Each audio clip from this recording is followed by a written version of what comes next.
तपाईं सम्पूर्ण आदरणीय दर्शक महानुभावहरू नमस्कार। प्रमाण, तथ्य र युक्तिले सिद्ध गरिने विषय नै प्रमेय हो।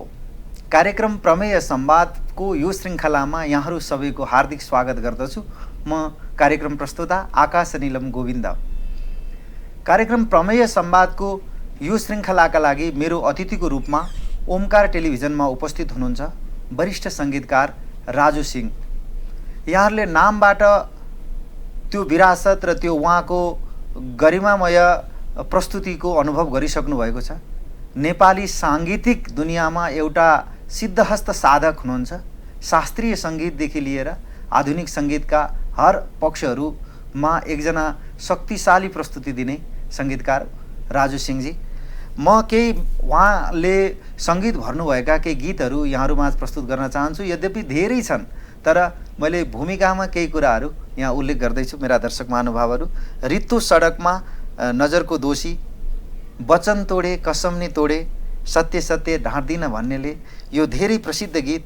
यसै गरी कति राम्रो अल्ली अल्ली ढल्किएको छाया, राष्ट्रकवि माधव घिमिरेको शब्दमा उहाँले सङ्गीत भर्नुभएको, जो नेपाली मनमुटुमा राम्रैसँग स्थान बनाइसकेको गीत। यसै गरी बादलहरू आकाश ढाके, यसै गरी कता हिँडेको कसलाई खोजेको लगायत धेरै गीतहरू मैले यहाँ केही प्रतिनिधि गीतहरूको मात्रै उठान गरेँ। धेरैवटा गीतहरूमा उहाँले एउटा जीवन्त सङ्गीत प्रस्तुत गर्नुभएको छ। र साथसाथै नेपालका चर्चित मिडियाहरू, टेलिभिजन, रेडियो स्टेसन, एफएमहरू सबैतिर उहाँका शीर्ष धुन उहाँले नै भर्नुभएको छ र उहाँले नै सङ्गीतबद्ध गर्नुभएको शीर्ष धुनहरू गुन्जिन्छन्। र मैले धेरै विशेषणका फोयोहरू लाउन जरुरी छैन। धेरै गुलामलीदेखि लिएर आशा भोसेलदेखि लिएर नेपालका दीप श्रेष्ठ लगायतका धेरैजना यो गीत सङ्गीतको क्षेत्रमा रहनुभएका साधकहरूसँग उहाँले एउटा जीवन्त काम गर्नुभएको छ। र राजु सिंह यति शब्दले नै धेरै चिज बोक्छ। उहाँ एकजना समर्पित साधक हुनुहुन्छ साङ्गीतिक क्षेत्रको, र त्यो पुरानो हाम्रो विरासतलाई अझै पनि बोकेर हिँड्ने र सङ्गीतभित्र रहेको विकृतिलाई हटाउने र त्यसलाई एउटा स्वच्छताका साथ श्रोता दर्शक महानुभावसँग पस्किने उहाँको एउटा ठुलो अनुष्ठान छ जीवनमा। म यति कुराको उठान गर्दै भर्खरै केही कक्षागत गीतहरू पनि उहाँले ती गीतहरूका शब्दमा पनि सङ्गीत संयोजन गर्नुभएको छ। यसको उठान गर्दै म मेरो आजको यो श्रृङ्खलामा मेरा अतिथि वरिष्ठ सङ्गीतकार राजु सिंह सरको हार्दिक स्वागत गर्दछु। यहाँलाई कार्यक्रम प्रमेय संवादमा धेरै धेरै स्वागत छ। धन्यवाद आकाश नीलम गोविन्द सर। प्रमेय संवादका सम्पूर्ण आदरणीय दर्शकहरू, चेतनजी र ओमकार टेलिभिजनका सम्पूर्ण परिवारलाई नमस्ते र एकदमै ओम भन्न चाहन्छु। हजुर, अलिकति चाहिँ यहाँको जीवनबाट, वैयक्तिक कुराबाट आजको हाम्रो संवाद सुरु गरौँ भन्ने लाग्दैछ। जस्तो कि यहाँले यो झुकाव जुन सङ्गीतमा रह्यो, एउटा विराट व्यक्तित्व भनौँ यहाँको, किनकि आज नेपाली सङ्गीतकारहरूको अब सङ्गीतको क्षेत्रमा यहाँलाई नसुन्ने नचिन्ने मान्छे बिरलै छन्। यो झुकाव जो हो समर्पण भावको, जसरी यहाँसँग अनौपचारिक संवाद गर्दाखेरि पनि एक खालको समर्पण भाव पाइन्छ, यो कसरी बनौ? अलिकति यहाँबाट सुरु गरौँ न। गोविन्दज्यूले भनेको जस्तो यो सङ्गीत भनेको एउटा साधना हो। यो एकदमै कस्तो भनेदेखि यो जीवन यस्तो एउटा साधना हो कि यो सयौँ जुनी चाहिन्छ एउटा जीवन सफल हुनलाई जस्तो मलाई लाग्छ। र यो एउटा यस्तो विश्वविद्यालय हो, कुनै डक्टरलाई यति पढेपछि सकिन्छ, एउटा इन्जिनियरलाई यति पढेपछि सकिन्छ, होइन, एउटा टिचरले यति गरेपछि हुन्छ भन्ने हुन्छ। तर यो साधना सङ्गीत स्रष्टाहरूको चाहिँ कहिले पनि नसकिने एउटा साधना हुन्छ। अहिले पनि म आफूलाई सङ्गीतकार भन्दा पनि एउटा साधकको रूपमा अगाडि बढाइरहेको छु र त्यही कारणले हो। तर यसमा के हुन्छ भने आफ्नो मेहनत त चाहिन्छ नै चाहिन्छ, तर अग्रजको आशीर्वाद, समकालीनको साथ, नयाँ पुस्ताको सम्मान र यो सबै ऊर्जाहरूले पनि हुन्छ। र मेरो पृष्ठभूमिमा चाहिँ अब मेरो बुवा वरिष्ठ वाद्यवादक भगत सिंहज्यू हुनुहुन्थ्यो। उहाँ अब शिक्षा मन्त्रालयमा धेरै वर्ष एउटा उच्च पदमै रहेर काम गर्नुभयो, होइन। त्यो पृष्ठभूमिले पनि होला। र मैले यता इकोनोमिक्समा डिग्री पनि सकेँ, होइन। विश्वको राम्रो कलेज ट्रिनिटीमा मैले पढ्ने मौका पाएँ। शास्त्रीमा पनि मैले विशारद गर्ने मौका पाएँ। अब त्यो सबै कुरा र सबभन्दा ठुलो कुरो तपाईँहरू जस्तो मिडिया, आदरणीय श्रोता दर्शकहरू र सम्पूर्ण गीतकार, गायक, सङ्गीतकारहरू समकालीन अनि अब म्युजिसियनहरू, रेकर्डिस्टहरू, मैले जहिले पनि भन्ने गरेको छु गोविन्दज्यू, एउटा मलाई राजु सिंह बनाउन चाहिँ धेरै आदर्श व्यक्तिहरू, धेरै दिग्गज व्यक्तिहरूले साथ दिनुभएको छ र त्यो आज सदैव आशा राख्छु म। हजुर, यहाँले आफ्नो पिताजीको पनि कुरा लिनुभयो। घरमै एउटा सङ्गीतमय वातावरण थियो यहाँहरूको। एकदम। दाजु या भाइ पनि हजुरको सङ्गीतमै हुनुहुन्छ होइन? भाइ कल्याण सिंह ऊ पनि राम्रो गरिरहेको छ, मेरो बहिनी धनुषा सिंह पनि राम्रै गाउँथिन् होइन।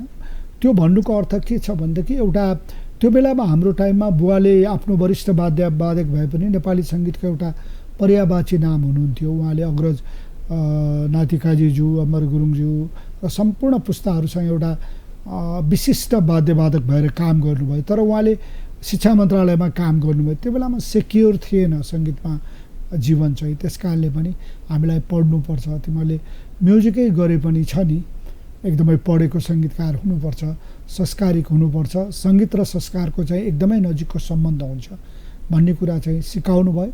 अहिले पनि विभिन्न कलेज स्कुलहरूमा हामीले पढाउँदैछौँ र त्यसको साथै अब के हुन्छ भनेदेखि सङ्गीत भन्ने कुरा चाहिँ पृष्ठभूमिमा भएर त्यो बुवाको नामले चाहिँ हामीलाई केही न केही प्लेटफर्म चाहिँ मिल्यो होइन। तर त्यो बुवाको विरासत जोगाउन हामीलाई अहिले पनि चुनौती छ। हजुर, यहाँले पढाइ गर्ने क्रममा ट्रिनिटी कलेज, जहाँ लन्डनमा अवस्थित कलेजमा पनि यहाँले यही विधाको लागि विशद अध्ययन गर्नुभयो। यता शास्त्रीय सङ्गीतमा पनि विशारदसम्म लिनुभयो। भन्नुको मतलब यहाँले अन्तर्राष्ट्रिय दुनियाँ पनि देख्नुभएको छ र हामीभित्रको यथार्थता पनि थाहा छ। आजको दिनमा नेपाली सङ्गीतलाई समीक्षा गर्नु पर्यो निर्मम भएर भने कुन स्थानमा छौँ होला? आज हामी सङ्गीतको एउटा लहलह जुन हो त्यसमा हामीले हाम्रो शास्त्रीयता जोगाइरहन सकेका छौँ कि अथवा यो विकृतिमय बन्दै गइरहेको छ कि? यहाँले एउटा आफ्नो आँखाले सठिक विश्लेषण गर्दाखेरि कस्तो पाउनुहुन्छ आज सङ्गीतलाई? गोविन्दज्यू, अब मलाई लाग्छ यो सङ्गीत भन्ने कुरा चाहिँ एउटा अहिलेको सङ्गीतहरू भन्दाखेरि आज हामी जुन ठाउँमा छौँ त्यो हाम्रो अग्रजहरूले बनाएको बाटो नै हो। उहाँहरूले यति दुःख गरेर यो ठाउँ पुर्याइदिनु भयो हामीलाई होइन। पहिला उहाँहरूले रेकर्डिङ गर्दाखेरि कति दुःख गरेर गर्नुभयो। अहिले उहाँहरू 200-400मा रेकर्डिङ गर्नुहुन्थ्यो, अहिले नेपाली म्युजिक करोड लाखौँमा गइसकेको छ होइन। त्यो चाहिँ उहाँहरूकै देन हो। तर म कम्पेयर गर्न चाहन्न। यहाँ मासको क्लास गर्ने एउटा गायकहरू हुनुहुन्छ, सङ्गीतकारहरू हुनुहुन्छ, गीतकारहरू हुनुहुन्छ, एउटा क्लासको गीत गर्ने पनि हुनुहुन्छ होइन। र सबै मलाई लाग्छ सङ्गीतमा कतिजना डुब्न आउनुभएको छ, कतिजना सङ्गीतलाई डुबाउन आउनुभएको छ होइन। कतिजना चाहिँ एउटा तालीको लागि म्युजिक गरिरहनु भएको छ, कतिजना वर्तमानको लागि म्युजिक गरिरहनु भएको छ, कतिजना इतिहासको लागि गरिरहनु भएको छ। त्यो एकै ठाउँमा हालेर राख्नु मिल्दैन जस्तो मलाई लाग्छ।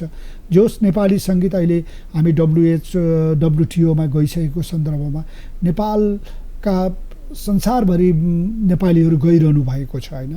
र त्यो नेपालीहरूले मतलब आफू मात्र जानुभएको छैन, हाम्रो गीत सङ्गीत संस्कृति सबै चाडपर्व सबै लिएर जानुभएको छ। तर म यो भन्छु कि एउटा हाम्रो नेपाली सङ्गीत चाहिँ पहिला चाहिँ अब सेन्सर बोर्डहरू थियो, रेडियो नेपालमा गीत पास हुनु पर्थ्यो, सङ्गीत पास हुनु पर्थ्यो, वाद्यवादक बन्नलाई पास हुनु पर्थ्यो, गायक गायिका पास हुनु पर्थ्यो।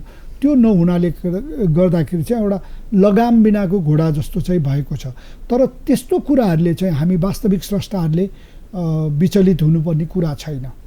अब अहिले कतिपय ठाउँहरूमा हुन्छन्, कति गीत यति गयो उति गयो, यति भ्युज छन् यति छन्, तर त्यो गीत हाम्रो देशको लागि एउटा भण्डारको लागि भयो कि भएन होइन। त्यो गीत भनेको चाहिँ व्यक्तिगत रूपमा नलिकन, एउटा व्यक्तिगत स्वार्थको रूपमा नलिकन चाहिँ देशको एउटा छ नि, देशको भण्डार भर्ने काम चाहिँ को सङ्गीतकारहरू, को गीतकारहरूले, को गायकहरूले, को मिडियाले गर्यो भन्ने कुरा चाहिँ त्यो भविष्यमा एकदम इतिहासमा त्यो कुरा रहिरहन्छ। त्यस कारणले मलाई लाग्छ अहिले पनि जसरी भए पनि नेपाली सङ्गीत सुनाउने प्रवृत्ति भएको छ। मलाई लाग्छ केही दिनमा चाहिँ यो फिल्टर हुनेछ र राम्रो स्रष्टाहरूले एक दिन समय पाउनुहुनेछ र त्यो स्थान पाउनुहुन्छ जस्तो मलाई लाग्छ। हजुर, जस्तो कि सङ्गीतको गहिराइमा नपुगिकन सिधै त्यसको छिपछिपी पक्ष मात्रै बुझेर अथवा आजको भिडको मानसिकतालाई हेरेर केही समयको एउटा रौनकप्रदता प्रस्तुत गर्नेको जमातका बीच त्यसका वास्तविक यात्रीहरू, त्यसका साधकहरू ओझेल, उनीहरूको कारणले गर्दा उनीहरूको त्याग कतिको ओझेलमा पर्छ होला? मैले यो अलिकति यसमा थोरै यहाँको कुरा बुझ्न चाहेँ। गोविन्द सरले भनेको छ, जो वास्तविक स्रष्टाहरू साधकहरू हुन्छ ऊ पाउनभन्दा पनि गुमाउन आएको हुन्छ। नत्र उसले सङ्गीतलाई व्यापार, अहिले सङ्गीतमा कतिपय व्यक्तिहरू स्रष्टाहरू या जोसुकै हुन्, म नै भनौँ सङ्गीतमा बजारको रूपमा आएको छौँ क्या हामी, होइन? तर मलाई लाग्छ वास्तविक स्रष्टाहरू चाहिँ बजारमा हुनुहुन्न, उहाँहरू त्याग्न आउनु भएको छ, जीवन त्याग्नु भएको छ, होइन? त्यस कारणले मलाई लाग्छ म चाहिँ त्यो जुन ट्रेन छ, सङ्गीतलाई एकै ठाउँमा राख्न मिल्दैन। एउटा मनोरञ्जन दिने हुन्छ, एउटा चाहिँ एउटा वास्तविक सङ्गीत हुन्छ। त्यस कारणले मलाई लाग्छ यो चाहिँ गोविन्द ज्यूले भनेको जस्तो यो निर्णय चाहिँ एउटा राज्यले पनि एउटा छ नि सेन्सर गर्नु जरुरी छ, र यो आदरणीय श्रोता दर्शक तपाईँहरू जस्तो मिडियाले पनि यस्ता गीतहरूलाई प्रोत्साहन दिनुभन्दा अलिकति बाहिर बस्नुपर्छ र वास्तविक स्रष्टाहरू। तर मलाई लाग्छ त्यो गीतहरूले गर्दा नै वास्तविक स्रष्टाको अझ भ्यालु बढेको जस्तो मलाई लाग्छ। हजुर, अब गीत र सङ्गीतको उसमा कुरा गर्दाखेरि त्यो एउटा सङ्गीत सफल हुनको लागि त्यो गीतमा भएको शब्दको भूमिका त एउटा शब्द र सङ्गीतको त एउटा अत्यधिक गहिरो घनीभूत सम्बन्ध हुन्छ। त्यो भएर आज लेखिने शब्दहरू, गीतकारहरूले प्रस्तुत गर्ने चिजहरूसँग यहाँलाई चाहिँ कहिलेकाहीँ यो यस्तो शब्दमा सङ्गीत नभरौँ भन्ने खालको भाव आउँछ कि आउँदैन? कतिपय कुरालाई यहाँले रिजेक्ट गर्ने, होइन म यसमा भर्दिनँ भन्ने त्यस्तो स्थिति बन्छ कि भन्दैन? त्यो त एकदमै बढेको छ। हामी कहाँ फेरि कस्तो भने हामीले पहिलाको हिजोको दिनमा हाम्रो गीत शब्द सङ्गीत सुनेर हामी पनि अहिले पनि पस्ताइरहेको छौँ, हामीले कसरी त्यो गीतलाई हेऱ्यौँ, कसरी सङ्गीत गऱ्यौँ। तर अहिले चाहिँ भगवानको आशीर्वादले, अब तपाईँहरू सब श्रोता दर्शकको मायाले चाहिँ हामीलाई चाहिँ त्यो ज्यादै शब्द नभएको गीतहरू चाहिँ आउँदैन। उनीहरूले पनि ठिकै लेख्नेले पनि राम्रै गीत चाहिँ हामीलाई छान्नुहुन्छ, यसले सङ्गीत गर्छ भन्ने चाहिँ हुन्छ। त्यसमा चाहिँ म अलिकति भाग्यवान छु। मैले वरिष्ठ गीतकार यादव खरेलज्यू, होइन, योगेन्द्रमणि दालजी, वसन्त वित्यासीजीहरू, होइन, जति पनि नेपालका दिनेश अधिकारीज्यूहरू, होइन, कृष्णहरि बरालज्यूहरू, डाक्टर कृष्णहरि बराल, अब सबैसँग काम गर्दै मैले एउटा सङ्गीतकारले चाहिँ हरेक गीतकारसँग एउटा सिक्ने मौका पनि पाउँछ, होइन? आफ्नो कलर हुन्छ उहाँहरूको लेखाइमा। र साहित्य र सङ्गीतको सम्बन्ध भनेको चाहिँ एउटा नङ र मासुको सम्बन्ध हो। साहित्य बिना पनि सङ्गीत बाँच्दैन र सङ्गीत बिना पनि साहित्य बाँच्दैन भन्ने चाहिँ अहिले हामीले बुझिरहेको छौँ र मैले बुझेको छु। हजुर, अनि एउटा चिजलाई यहाँ मैले जोड्न चाहेँ कि यो गीतमा, सङ्गीतमा शब्दको अथवा त्यो ध्वनिको त्यसको त्यो चुरी चकारी एउटाबाट अर्कोतिर काट्ने, त्यसलाई जोड्ने र त्योबाट एउटा एक खालको माहौल बनाउने यो प्रवृत्ति खुब पाइएको छ। कसरी समीक्षा गर्नुहुन्छ यो विषयलाई? यो कुरा चाहिँ के भनेदेखि एउटा त्यही कारणले मैले भन्छु कतिजना सङ्गीतकार भन्दा पनि सङ्गीतको सम्पादक हुनुहुन्छ, होइन, एडिटर हुनुहुन्छ। कतिजना सङ्गीतकारहरू के हुनुहुन्छ भने सङ्गीतकार भन्दा पनि सङ्कलक हुनुहुन्छ क्या, होइन? कतिजनालाई एरेन्जरले सङ्गीतकार बनाइदिएको छ, कतिजनालाई गायक गायिकाले सङ्गीतकार बनाइदिएको छ, कतिजनालाई अब एउटा शब्दले सङ्गीतकार बनाइदिएको छ, गीतकारले बनाइदिनु भएको छ। र एउटा ध्रुव सत्य के हो भने कतिजनालाई लक्ष्मीले सङ्गीतकार बनाइदिनु भएको छ, कतिलाई सरस्वतीले बन्ने चाहिँ कमै छ अहिलेको टाइममा। फेरि यस्तो कुरामा मैले अघि पनि भने आदरणीय श्रोता दर्शकहरू, तपाईँहरूलाई यति पपुलर प्रोग्राम मार्फत के भन्न चाहन्छु भने राम्रो वास्तविक छ नि स्रष्टाहरूलाई जोगाउने अभिभारा चाहिँ श्रोता दर्शकको पनि हुन्छ जस्तो मलाई लाग्छ।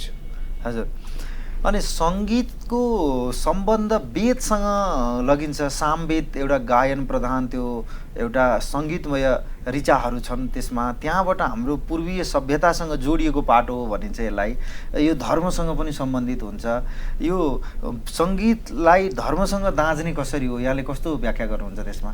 गोविन्द सर एकदमै राम्रो भयो। सङ्गीत भनेको नै एकदमै धर्मसँग छ। हामी ओम गर्छौँ, एउटा साधना भनेको हामीले सा गर्नु षडज भन्छ, सङ्गीतको फर्स्ट नोट षडज, सा भनेको सा भन्नु नै त्यो षडज हो। त्यो षडज भनेको चाहिँ 6वटा स्वरको सम्मिश्रणबाट एउटा सा नोट बनेको हुन्छ।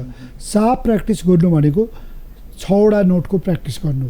त्यसैले हामीले ओम भन्छौँ या गायत्री मन्त्र गाउँछौँ या बुद्धको धर्मकै गाउँछौँ या हामी कुरानमै जाउँ या मुस्लिम धर्ममै जाउँ या जहाँ पनि त्यो धर्मसँग सङ्गीत कति नजिक छ भन्ने कुरा चाहिँ त्यहाँ गाउने गायत्री मन्त्र भनौँ या हामीले स्तोत्रहरू गाउँछौँ होइन, सबै कुराहरू छ। त्यस कारणले सङ्गीतसँग अब जस्तो भनौँ बिहान हामीले भैरवी राग गाउँछौँ, साँझ पख भूपाली गाउँछौँ होइन, त्योभन्दा अलि पर गएपछि शिवरञ्जनी गाउँछौँ। त्यो भनेको चाहिँ सङ्गीतसँग एकदमै रिलेटेड छ। हाम्रो जीवन पनि सङ्गीतसँग जस्तो हामीले भन्छौँ पनि कहिलेकाहीँ केही मान्छेले अलिकति बढी कुरा गर्यो भने कस्तो बेसुर कुरा गरेको होइन, के ताल न बितालको कुरा गरेको होइन, कस्तो बेतालको कुरा गरेको भन्छौँ। जस्तो हाम्रो धड्कन बढ्यो भने प्रेसर बढ्यो भने होइन हामीलाई असर हुन्छ, अब सुगर बढ्यो भने त्यो सङ्गीतसँग एकदम जीवनमा पनि एउटा सम्पूर्ण जीवनै एउटा सङ्गीतसँग अडिएको जस्तो लाग्छ। मुटुको धड्कन ढिलो चाँडो हुँदाखेरि होइन, त्यस कारणले लाग्छ धर्मसँग चाहिँ के छ भनेदेखि संसारमै हेर्नुहोस् तपाईँले क्वायरहरूको उत्पत्ति भनौँ या हाम्रो भजनहरू भनौँ, भगवान द्वारा भनौँ या हामीले अहिले हरेक मन्दिरमा भजन मण्डलीहरू छ होइन, सबभन्दा भगवानसँग नजिकले भेट्ने माध्यमै सङ्गीत जस्तो मलाई लाग्छ। र त्यो परापूर्व कालदेखि र इतिहाससम्म छ। अहिले पनि कतिपय मान्छेहरू जीवनको अन्तिम घडीमा एउटा हरे राम मात्र गाउन पाए नि हुन्थ्यो नि, एकचोटि सिकाइदिनुहोस् न भनेर आउनुहुन्छ होइन।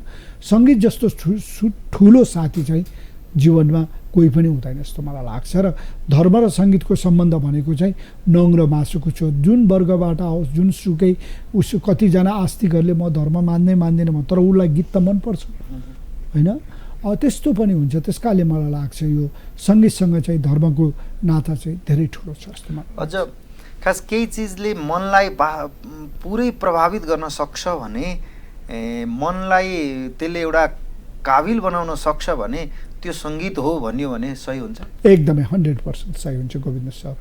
हजुर, यहाँको अलिकति व्यक्तिगत अनुभवसँग एउटा प्रश्न जोडेर मैले जिज्ञासा राख्न चाहेँ। जस्तो कि मलाई काम गर्दै जाँदाखेरि एउटा व्याख्याता छ भने पनि उसलाई आज चाहिँ मैले सही व्याख्या गरेँ है, आजको व्याख्यामा चाहिँ मलाई अलिकति केही कुरा थप्नु पर्थ्यो अझै भने जस्तो यहाँले गरेकाहरूमध्ये सम्झिनु पर्यो भनेदेखि जति ठाउँमा सङ्गीत संयोजन गर्नुभयो यहाँले त्यो मध्ये सम्झिनु पर्यो 1 2 3 गरेर भने यहाँलाई सकस पर्ला कि नपर्ला? एकदमै सकस हुन्छ गोविन्द सर। मलाई अब म नेपालको एकदमै भाग्यवान सङ्गीतकार हुँ होइन। मैले ब्यान्ड प्रतिबिम्ब ब्यान्डमा काम गर्दाखेरि त्यो साथीहरूलाई सम्झन चाहन्छु।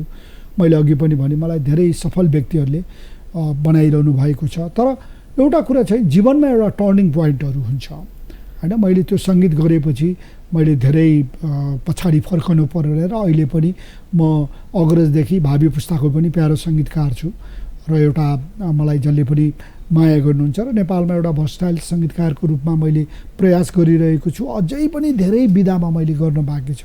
तर त्यो भन्दाखेरि मैले 4-5वटा गीतलाई सम्झनु पर्दाखेरि चाहिँ अहिले प्रतिबिम्बकै रित्तो सडकमा भन्ने गीत होइन, रित्तो सडकमा खोज्छु तिमीलाई आँखाभरि, बाँच्छु तिम्रै झझल्कोमा आशा बोकी, बाँचेको छु म सधैँभरि।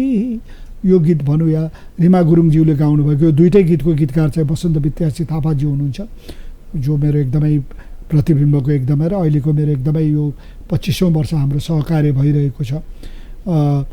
नजरको दोषी भनी किन झुल्किन्छौ न हेर्नुमा साइला भन्ने गीत रिमा गुरुङज्यूले गाउनुभएको भनौँ या जगदीश समालजीले गाउनुभएको काडा हो माया मुटुभित्र गड्छ, आँखा हो माया आँसु बहनी झर्छ, डाक्टर मथुरा केसीज्यूको शब्द हो। त्यसै गरी अब हाम्रो दिनेश अधिकारीज्यूको मेरो करियरमा एकदमै राम्रो गीत भन्नुहुन्छ उहाँहरूले सबै श्रोताहरूले। फेरि तिम्रो याद आयो, फेरि तिम्रो याद आयो, बिर्सिएका सारा कुरा सम्झनाको माझ आयो, आनन्द कार्कीज्यूले गाउनुभएको गीत होइन। र अर्को अब मेरो एकदमै मैले रामकृष्णज्यूसँग जति पनि गीतहरू गरेँ, तिमी जुन हौ आकाशमै बसो, या तिम्रो रहर भनौँ, देश बने पो हामी बन्छौँ होइन, या तिम्रो जुनेली भो तिमीलाई, जति पनि रामकृष्णज्यूसँग बिन्ती भन्ने गीतहरू जति पनि गरेको छु, हाम्रो रामकृष्णजी र मेरो एउटा कम्बिनेसनलाई मन पराइदिनु भएको छ। वचन तोडे त वचन तोडे कसमले तोडे, सत्य सत्य ढाड्दिन भन्नेले, अन्तै माया साटेर गए, तिमी बिना बाँच्दिन भन्नेले। अब यी गीतहरू मैले जति पनि गोविन्द सर, जति पनि गीतकारहरू, सङ्गीतकारहरू, सङ्गीत संयोजकहरूसँग काम गर्ने मौका पाएँ, गायिका, मैले कुनै पनि गीत, अर्को एउटा अरुण तिवारीजीको गीत, म राम्रो र नराम्रो भन्दा माथि हुन सकूँ, रजना रिमालले गाउनुभएको गीत। यो चाहिँ हरेक मान्छेले योगा गर्दाखेरि ठुलो ठुलो फङ्सनहरूमा मान्छे हुन सकूँ, रजना रिमाल, अरुण तिवारीजीले गाउनुभएको गीतहरू। अब कुनै पनि गीतहरू गर्दाखेरि चाहिँ मेरो हरेक गीत पहिलो गीत हुन्छ र मैले पहिलो गीत अनुसारै मेहनत गरेको छु। म पप जनरमा पनि, आधुनिक, क्लासिकल, अघि पृष्ठभूमिमा भनेको सबै जनरमा मलाई राजु सिंह भनेर श्रोता दर्शकहरूले त्यति नै माया गर्नुभएको छ। यो चाहिँ मेरो एउटा जन्मदिने आमा, एउटा कर्म दिने आमा, देशप्रतिको एउटा छ नि। मेरो सङ्गीत पनि देशप्रति चाहिँ इमान्दारता हुनुपर्छ।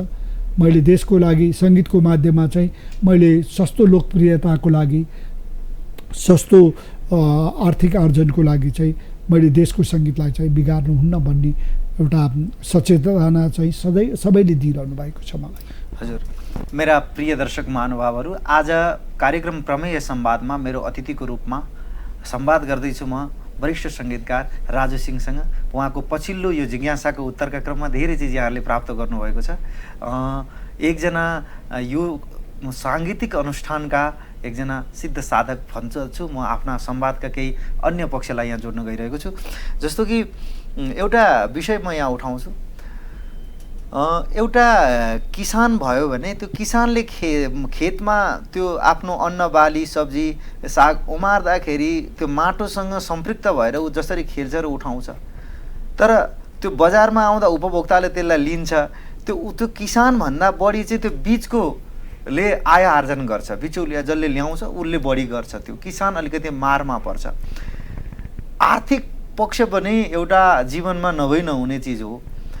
आज कहीँ राज्यबाट सम्बोधन हुन नसकेको अथवा राज्य उदास रहेको र एकजना सङ्गीतको क्षेत्रमा अथवा गीतको क्षेत्रमा, साहित्यको क्षेत्रमा, कलाकारिताको क्षेत्रमा चाहिँ आय आर्जन, आफ्नो आजीविका चलाउनलाई नि, दैनन्दिन आफ्नो काम चलाउनलाई नि कठिन भइरहेको एउटा त्यस्तो खालको हैरान भइरहेको अवस्था र अलिकति चटके पाराको, अलिकति रङ्गीचङ्गी भुलभुलैया प्रकृतिकाहरूले चाहिँ धेरै आय आर्जन गरिएको यो सत्यता हो, यो नरमाइलो वास्तविकता हो अथवा यस्तो छैन? सङ्गीतकार, वास्तविक साधकले पनि राम्रोसँग आफ्नो जीवन चलाउन पुग्ने गरेको उसले यही क्षेत्रबाट उसले पाइरहेको छ। यो कुरामा चाहिँ गोविन्द सरले भनेको जस्तो अब हामी चाहिँ यो कुराबाट अलिकति टाढा भयौँ होइन। मलाई चाहिँ अब अहिले हामीले के लिनुपर्छ भने नेपाली श्रोता दर्शकहरू एउटा साधारण गीतकार या गायकको, एउटा पर्टिकुलर गायक गायिकाको स्ट्याटस हेरेर चाहिँ, इकोनोमिक स्ट्याटस हेरेर चाहिँ हामी यो सङ्गीत क्षेत्र भयङ्कर राम्रो छ भन्ने होइन। यसमा चाहिँ राज्यले लगानी गर्नुपर्छ। एउटा डक्टर तयार गर्दा, इन्जिनियर तयार गर्दा, एउटा सबै कुरा तयार गर्दाखेरि, अर्थविज्ञहरू तयार गर्दाखेरि राज्यले लगानी गरेको छ नि त। सङ्गीतमा राज्यले लगानी गरेको जस्तो मलाई लाग्दैन। हो, अहिले राम्रो कुरा भइरहेको छ, ट्युमा अब पिएचडी भइरहेको छ होइन। अब धेरै सङ्गीतकारहरू, सङ्गीतज्ञहरू ले अब एउटा प्राध्यापक भएर लेक्चर भएर म्युजिक टिचर भएर काम गरिरहनु भएको छ, तर जति हुनुपर्ने त्यति चाहिँ भएको छैन। बिचौलिया भन्ने कुरा चाहिँ के छ भने अहिले पनि राज्यले एउटा सङ्गीतप्रति चाहिँ यस्तो रोयल्टी समाज भनौँ या प्रतिलिपि अधिकार भनौँ होइन, सबैहरू छन्। यो चाहिँ हाम्रो तालमेल मिलेको छैन। अब बिस्तारै यो कुरा पनि हुँदैछ होइन, आउँदैछ। तर म भन्छु कि मैले अघि पनि भने वास्तविक स्रष्टाहरू चाहिँ दिनभन्दा पनि गुमाउन आएका हुन्छन् होइन। तर मैले अहिले भने यो जुन एउटा सङ्गीतलाई व्यावसायिकरण गरिरहनु भएको छ, यो अवश्य पनि एक दिन फिल्टर हुन्छ र त्यो कुरामा चाहिँ श्रोता दर्शकहरू मात्र होइन, सम्पूर्ण देशले पनि एक दिन लगानी गर्नेछ र हाम्रो पनि विदेशीहरूको जस्तै हाम्रो सम्मान, हाम्रो आर्थिक स्थिति, हाम्रो सामाजिक सबै स्थिति चाहिँ बलियो हुनेछ भन्नेमा चाहिँ म विश्वस्त छु। हजुर, भर्खरै यहाँले योभन्दा अगाडि हजुरसँग कुराकानी हुँदाखेरि यहाँ त्यो पाठ्यक्रम अन्तर्गतको कक्षागत गीत कक्षा 1 र 3 को त्यसमा पनि यहाँ सङ्गीत भर्दै हुनुहुन्थ्यो। त्यो गीतको सिर्जना, शब्द र त्यसको साङ्गीतिक पक्ष र त्यसको सन्देश सन्दर्भमा अलिकति मैले स्पष्ट पार्न भने अब यसको सबै कुरा चाहिँ म एकदमै भाग्यवान सङ्गीतकार हुँ। मैले धेरै गीतहरूमा गर्ने मौका पाएको छु, सङ्गीत भर्ने मौका पाएको छु। तर के भयो भने यो बालगीत गर्दाखेरि चाहिँ हामीले पहिला गाउँथ्यौँ कक्षागत गीत, त्यो नेपाली पुस्तकमै छापिन्थ्यो होइन। अब यसको चाहिँ अब मैले कक्षा 1 र कक्षा 3मा 3 को कक्षागत गीत गर्ने पाठ्यक्रममै छापिएको गीत त्यो राष्ट्रिय स्तरको पाठ्यक्रममै गर्ने मौका पाएँ। अब त्यसको लागि पाठ्यक्रम विकास केन्द्रप्रति आभारी छु। त्यहाँका जति पनि कर्मचारीज्यूहरू हुनुहुन्छ, अधिकृतज्यूहरू हुनुहुन्छ। र यसको शब्द चाहिँ कक्षा 1 को गीत चाहिँ डम्बर विकेलजीले लेख्नु भएको छ। ढकमक्क फुल झैँ डाँडा काँडा फुलेर, ढकमक्क फुल झैँ डाँडा काँडा फुलेर, प्यारो हाम्रो देशलाई सजाउँछौँ मिलेर। यो चाहिँ अब नेपालभरिका स्कुलहरूमा यो गीत कक्षा 1 को विद्यार्थीहरूले गाउनुहुन्छ र कक्षा 3 को गीत चाहिँ हाम्रो डाक्टर ढुण्डिराज पहाडीज्यूले लेख्नु भएको छ। एकदमै राम्रो शब्द लेख्नु भएको छ। मलाई हिमाल पहाड तराई हाँस्छ हाम्रै मनभित्र, हिमाल पहाड तराई हाँस्छ हाम्रै मनभित्र, साना हातले बनाउँछौँ नेपालकै चित्र, नेपालकै चित्र, नेपालकै चित्र, नेपालकै चित्र। यो चाहिँ गर्नुभएको छ, फणीन्द्र राईजीले एरेन्ज गर्नुभएको छ। यसमा हाम्रो पर्पल स्टुडियोमा रेकर्डिङ भएको छ। यसमा चाहिँ डम्बर विकेलजीहरू प्यारा प्यारा भाइ बहिनीहरू 8-10 जना बहिनीहरू हुनुहुन्छ, भाइहरूले गाउनु भएको छ। यो गीतमा रेकर्डिङ भइसकेपछि आफूलाई पनि गर्व लाग्यो, किनभने एउटा प्रिन्ट भएर जाँदाखेरि एउटा गोविन्द सर मेरा कतिपय साथीहरू शिक्षकहरू हुनुहुन्छ होइन, उहाँहरूले त्यो विद्यार्थीहरूलाई यो मेरो साथीले कम्पोज गरेको भनेर झोलामा च्यापेर घर घरमा जानुभएको छ। कक्षा 1 को गीत र किताब पुस्तक र 3 को होइन। मलाई सुदूरपश्चिमबाट, हिमाल क्षेत्रबाट, जहाँ पनि जो मेरो कलेजको साथीहरू, स्कुलको साथीहरू, मैले यत्रो गीत सङ्गीत गरेँ, उनीहरूलाई मतलब थिएन। तर त्यो कक्षागत गीत गर्दाखेरि चाहिँ नि उहाँहरूलाई थाहा भयो। त्यस कारणले मलाई लाग्छ त्यसैले त्यो हामीले कक्षागत 1 को गीत मात्र गरेको छैनौँ, नेपाली सङ्गीतको एउटा धार पनि तयार गरेको छौँ। तिनीहरूलाई तयार गर्नु भनेको त्यो भोलि टियुमै गए पनि त्यो कक्षा 1 को गीत चाहिँ कहिल्यै बिर्सिँदैन। अब हामीले जुन कक्षागत गीत गाएका छौँ, हामी धेरै साना छौँ या कुनै गीत गायौँ होला हामीले होइन त्यो बेलामा, अब त्यो गीत अहिले पनि याद छ त्यसको। अनि झन् प्रिन्टै हुँदाखेरि चाहिँ त्यो एउटा गरिमामय मेरो इतिहास पनि हो। त्यसको लागि अब डम्बर विकेलजीले पनि एकदमै राम्ररी छ नि त्यो शब्दलाई एकदमै केलाएर लेखिदिनु भएको छ, गाउनु भएको छ। मलाई लाग्छ यो गीत अब सबै यो उसमा स्कुलमा गएपछि राजु सिंह पनि साना भाइ बहिनीहरूको जनजिब्रोमा, मानसपटलमा पनि हाम्रो गीतको सङ्गीतकार राजु सिंह, डम्बर विकेल होइन, डाक्टर ढुण्डिराज पहाडीज्यू भन्ने चाहिँ उहाँहरूले चिन्नुहुन्छ। किनभने त्यो गीतमा कसले सङ्गीत गर्यो, कसले गर्यो भन्ने कुरा भन्दा पनि त्यो मानसपटलमा चाहिँ धेरै बेर रहन्छ भन्ने मलाई लाग्छ। र यो गीत गर्न पाउँदा मैले एउटा राष्ट्रको ठुलो सङ्गीतको माध्यमबाट सेवा गर्ने मौका पनि दिनुभयो राष्ट्रले र मैले पनि गर्न पाएँ भन्ने चाहिँ आफूले ठानेको छु। हजुर, बाल मनोविज्ञानमा पनि बाल दिल दिमागमा पनि आफू प्रवेश गरी आफ्नो एउटा स्थान बनौ भन्ने रह्यो। एउटा शास्त्रीय सङ्गीत र आधुनिक सङ्गीत भनेर कित्ता काट गर्ने, म शास्त्रीय धारको म यो यताको धारको भन्ने त्यस्तो जरुरी छ र? किनभने एक थरीले आधुनिक सङ्गीतको खासै मतलब नगर्ने, यो खासै केही पनि होइन, हाम्रो धार चाहिँ राम्रो हो भन्ने, यस्तो यो त्यसमा ध्रुवीकरण आवश्यक छ र? कसरी समीक्षा गर्नुहुन्छ? गोविन्द सर, एकदमै राम्रो प्रश्न आजसम्म के मलाई लाग्छ। किनभने सङ्गीतको मूल स्रोत चाहिँ छ नि, हामीले दुधबाट जे बनाऊ, दही बनाऊ, मही बनाऊ होइन, तर शास्त्रीय सङ्गीत भनेको चाहिँ मूल धार हो। अनि शास्त्रीय सङ्गीत भनेको कुरा के हो भने शास्त्रीय सङ्गीतको परिभाषा चाहिँ शास्त्रअनुसार बसेर गर्नुपर्ने अभ्यासलाई शास्त्रीय सङ्गीत भनिन्छ। जस्तो बिहान भैरवी नै गाउनुपर्ने होइन, बेलुका देशै गाउनुपर्ने, एमन बेलुका साँझमा गाउनुपर्ने, भोपाली गाउनुपर्ने, त्यो एउटा नियम छ। यति घन्टा प्र्याक्टिस गर्नुपर्छ होइन, यसरी प्र्याक्टिस गर्नुपर्छ। त्यो चाहिँ के भनेदेखि आधुनिक धार भनेको चाहिँ शास्त्रीय सङ्गीत भनेको चाहिँ गर्न पनि गाह्रो छ। शास्त्रीय सङ्गीत सुन्नलाई त्यो श्रोता दर्शकहरूलाई पनि त्यस सम्बन्धी ज्ञान हुनुपर्छ।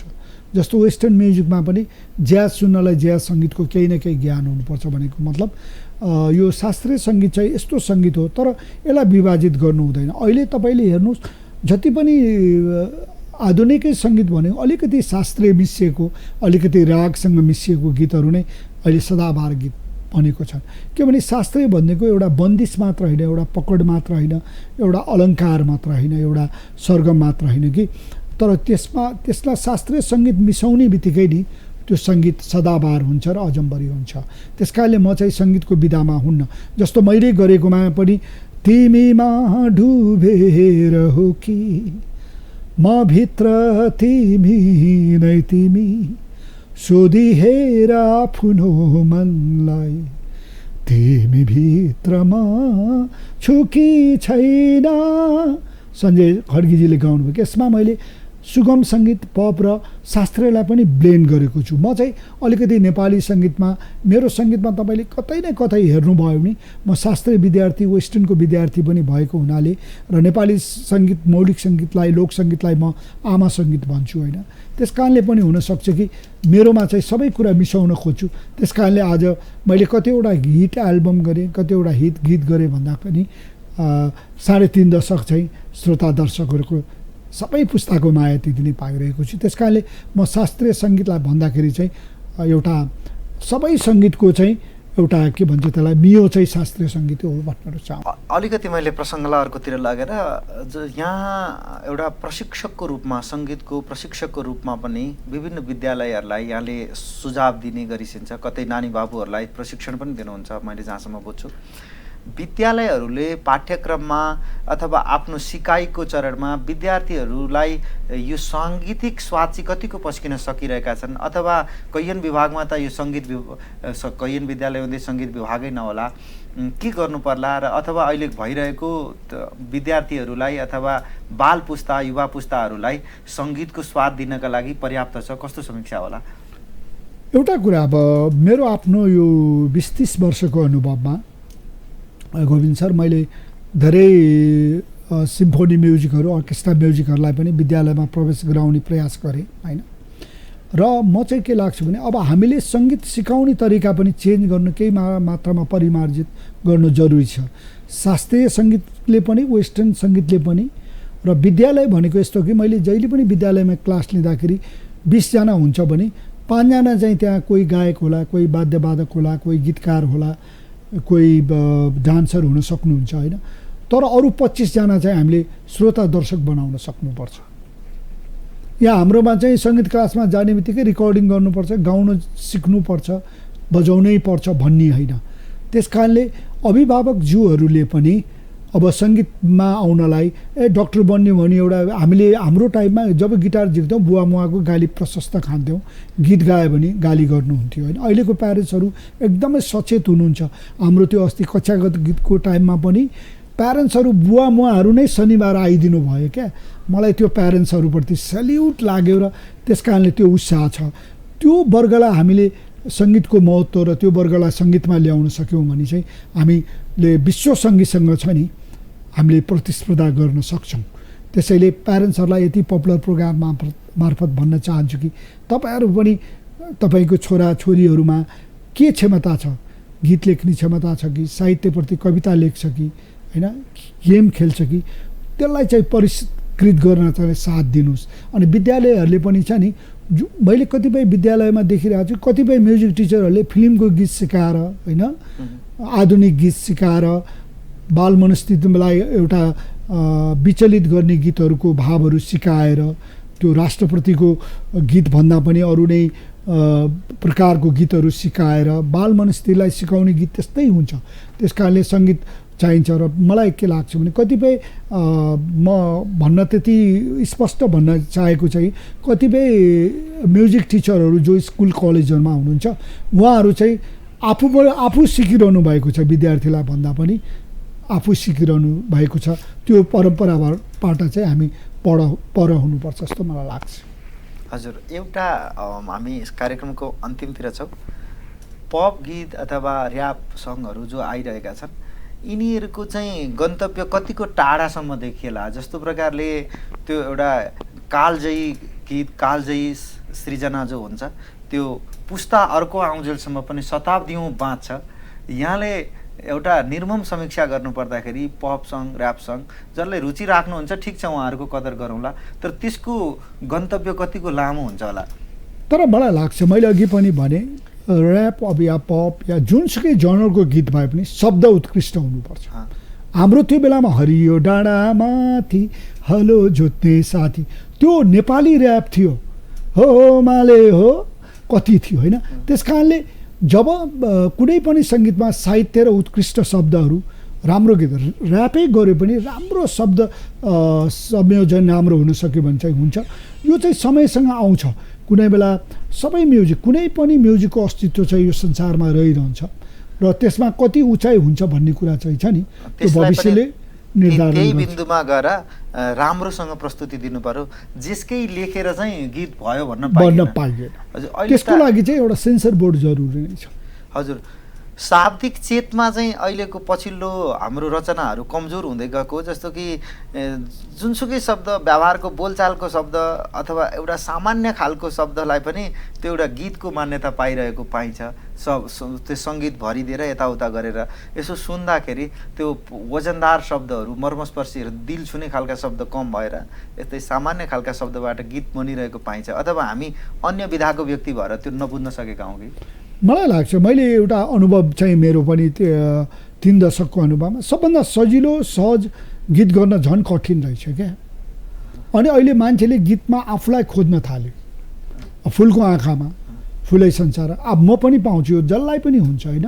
त्यस कारणले मलाई लाग्छ तपाईँले गोविन्द सरले भनेको जस्तो चाहिँ एउटा सत्य कुरा चाहिँ के हो भनेदेखि अहिले साहित्यिक ओजन चाहिँ एकदमै कम छ। त्यसको लागि चाहिँ अब हामीले एउटा अभियान सुरु गर्नुपर्ने छ। अब राम्रो उत्कृष्ट गीतकारलाई पे गर्नुपर्छ, होइन? सङ्गीतकारलाई पे गर्नुपर्छ भनेर गीत गायकहरू आफैले गरिरहेछन्, आफैले लेखिरहेछन्। जसलाई पैसा दिनु पर्दैन, जसलाई मेहनत गराउनु पर्दैन। अब झोलामा गीत लिएर हिँड्ने गीतकारहरूको गीत रेकर्डिङ भएपछि त्यो समस्या आइरहेको छ। तर त्यस्तो गीतहरूले न गायकलाई फाइदा गर्छ, न सङ्गीतकारलाई फाइदा गर्छ, न देशलाई फाइदा गर्छ, न श्रोता दर्शकहरूलाई नै फाइदा गर्छ। त्यस कारणले मलाई लाग्छ त्यो गीतहरू चाहिँ पानीको फोकाहरू जस्तो मात्रै हो। अहिले पनि नारायणगोपालज्यूको एउटा भनौँ उहाँको गीत छुटाएर हेर्ने हो भने स्वर सम्राटको शब्द पनि अहिले मान्छेको जनजीवनमा छ। त्यस कारणले शब्दको उचाइ कति छ, सङ्गीतको उचाइ कति छ, त्यो गायकले छ नि सदाबार गायक र एउटा लेजेन्ड भन्न चाहिँ उसले शब्द सङ्गीत चाहिँ उत्कृष्ट नै लिनुपर्छ। न त्यो अहिले आएको गीतहरू त्यो साउन्डको भेल जस्तै हुन्छ जस्तो मलाई लाग्छ, जसले त्यस्तो गीतहरू बनाउनु भएको छ। हजुर, अन्तिममा छौँ। मैले प्रश्नमा छुटाएका अथवा यो कुरा चाहिँ प्रस्तुत गर्दा हुन्थ्यो, यो अरूतिर मैले एउटा कुनै त्यस्तो चिज रहेको छ भने अन्तिममा दर्शकलाई केही भन्न चाहनुहुन्छ? गोविन्द सर, आजको एकदमै राम्रो अविस्मरणीय अन्तर्वार्ता दिन पाएँ। गोविन्द सरलाई एकदमै आभार व्यक्त गर्न चाहन्छु। ओमकार टेलिभिजनप्रति, हाम्रो चेतनजी, सबै आदरणीय ओमकार टेलिभिजन परिवार र सम्पूर्ण आदरणीय दर्शकहरूलाई मलाई के लाग्यो भने म चाहिँ के भन्न चाहन्छु भने एउटा कुरा चाहिँ मैले भन्नै नै पर्छ, तपाईँहरू नेपाली सङ्गीतको एउटा खम्बा हुनुहुन्छ, श्रोता दर्शकहरू, राम्रो स्रष्टाहरूलाई बचाउनेलाई सदैव तत्पर हुनुहोस्। राज्यले पनि लगानी गर्नु पर्यो। राज्यले वास्तविक स्रष्टाहरूलाई चाहिँ सम्मान मात्र होइन, एउटा छ नि आर्थिक रूपले पनि बलियो बनाउनलाई पहल होस्। अहिले सबभन्दा पछाडि यो अहिले महामारीले गर्दाखेरि सबभन्दा गाह्रो पक्ष नै यो मनोरञ्जन क्षेत्र भएको हुनाले यहाँहरूलाई एउटा केही न केही छ नि, कलाकारहरूलाई चाहिँ केही गरिदिनुपर्छ भन्ने लाग्छ, सबै विधाकोहरूलाई होइन, त्यो होस्। र मलाई लाग्छ हामीले नेपाली सङ्गीतलाई हामीले राम्रो गर्न सक्दैनौँ भने चाहिँ नेपाली सङ्गीतलाई नराम्रो गर्नु पनि हुँदैन जस्तो मलाई लाग्छ। त्यो कुरा चाहिँ होस् र यति कार्यक्रममा बोलाइदिनु भयो, तपाईँलाई एकदम आभार व्यक्त गर्न चाहन्छु र मैले केही बोल्दाखेरि केही यसो भुलचुक भएदेखि क्षमा दिनु होला भन्न चाहन्छु। नमस्ते। यहाँलाई पनि यो आफ्नो जो विषम परिस्थिति छ यसै त्यही पनि यहाँ आफ्ना विभिन्न काममा संलग्नताको बीच हाम्रो अनुरोध मानेर यो स्नेह सद्भावका साथ जुन एउटा समय प्रदान गर्नुभयो, यसका लागि ओमकार टेलिभिजन परिवारबाट र कार्यक्रम प्रमेय संवादको पक्षबाट यहाँलाई धेरै धेरै धन्यवाद। धन्यवाद। नमस्ते। मेरा आदरणीय दर्शक महानुभावहरू, आज कार्यक्रम प्रमेय संवादमा वरिष्ठ सङ्गीतकार, धेरै नेपाली गीतहरू जो कालजयी र लोकप्रिय बनेका गीतहरूमा सुन्दर सङ्गीतको संयोजन गर्नुहुने, त्यसमा एउटा साङ्गीतिक बुलन्दी प्रस्तुत गर्नुहुने वरिष्ठ सङ्गीतकार राजु सिंहसँग हामीले केही नेपाली सङ्गीतका केही अवयव पक्षहरूलाई लिएर पछिल्ला दिनमा भइरहेका आजको सङ्गीत कहाँनिर उभिएको छ र कस्तो सङ्गीत हुनुपर्छ, यसको शास्त्रीय पक्ष के हो, वैश्विक रूपमा सङ्गीतको कुन स्थान छ र पाठ्यक्रमहरूले विद्यालयहरूले सङ्गीतलाई के गर्नुपर्छ, यावत पक्षहरूमा रहेर संवाद गर्ने कोसिस गऱ्यौँ। कार्यक्रम अवश्य सुझाव प्रतिक्रिया यहाँहरूले राख्नुहुनेछ। आजको बसाइ यो कार्यक्रम प्रमेय संवादको यो श्रृङ्खला यहीँ टुङ्ग्याउन गइरहेको छौँ। यहाँहरू सबैको भलाइ होस्। धन्यवाद। नमस्कार।